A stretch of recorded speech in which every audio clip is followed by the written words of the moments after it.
ભોળાનાથને યાદ કરીએ. ભોળાનાથ એક એવા દેવતા છે ભગવાન મારા વાલા, એ એક એવા ભગવાન છે ને, એ બધાય તો એક એક પૂજાણા, પણ ભોળાનાથ નો આખો પરિવાર પૂજાય. આખા પરિવારમાં કોઈ બાકી નહીં, એની પૂજા આખું પરિવાર પૂજાય. અને એટલે પૂજાતા નથી, એનામાંથી શીખવા જવું છે. ભોળાનાથના મંદિરે તો જાય છે રોજ, પણ શીખતા કાંઈ નથી. ભોળાનાથના મંદિરમાં શીખવાનું છે.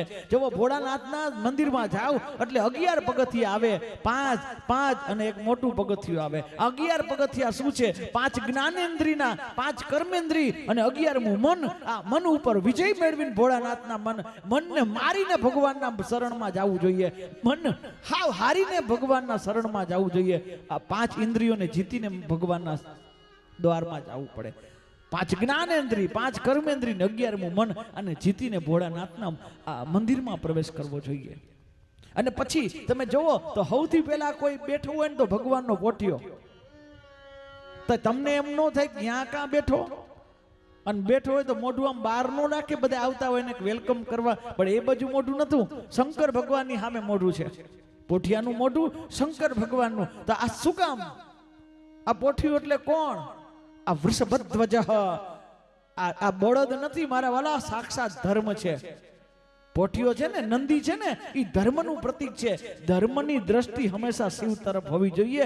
ધર્મની દ્રષ્ટિ કેવલમ કલ્યાણ તરફ હોવી જોઈએ.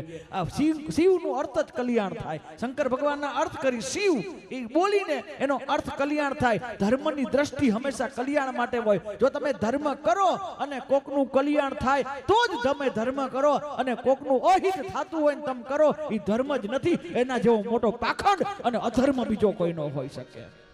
शिव के शरण में आजा, बाबा के शरण एक बार आजा,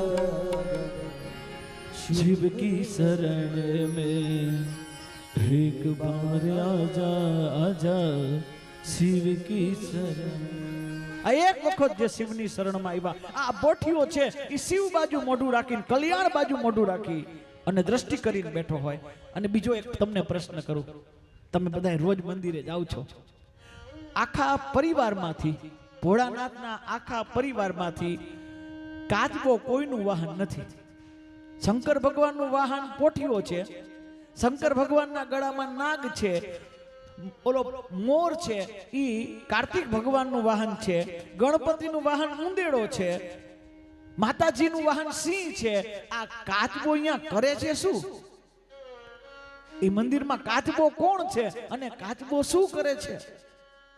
પ્રશ્ન ન થવો જોઈએ. કાચબાનું શું કામ છે ત્યાં? આ કાચબો કોણ છે?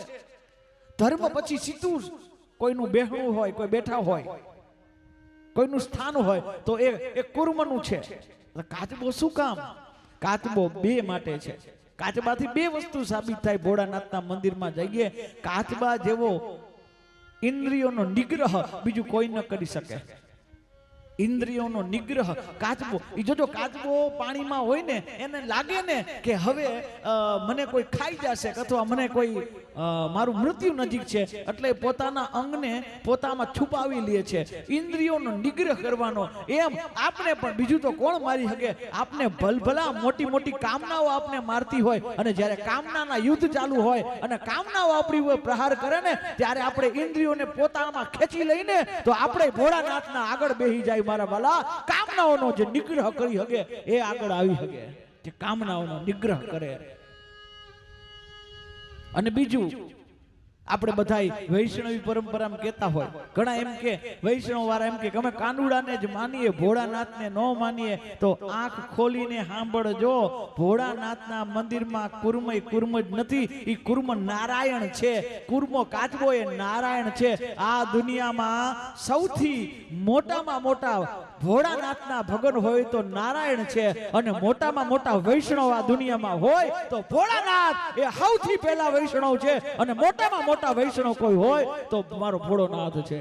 निम्न गाना यथा गंगा देवाना अच्युतां तथा वैष्णवाना यथा शंभु पुराणं इदं तथा. કોઈ મોટામાં મોટું વૈષ્ણવ હોય તો ભોળાનાથ છે. શંકર ભગવાન અરે કાનુડાનું પ્રાગટ્ય થયું ને, તમે કથા જુઓ, સૌથી પહેલા કોઈ દેવ આવ્યા હોય ને તો ભોળાનાથ છે.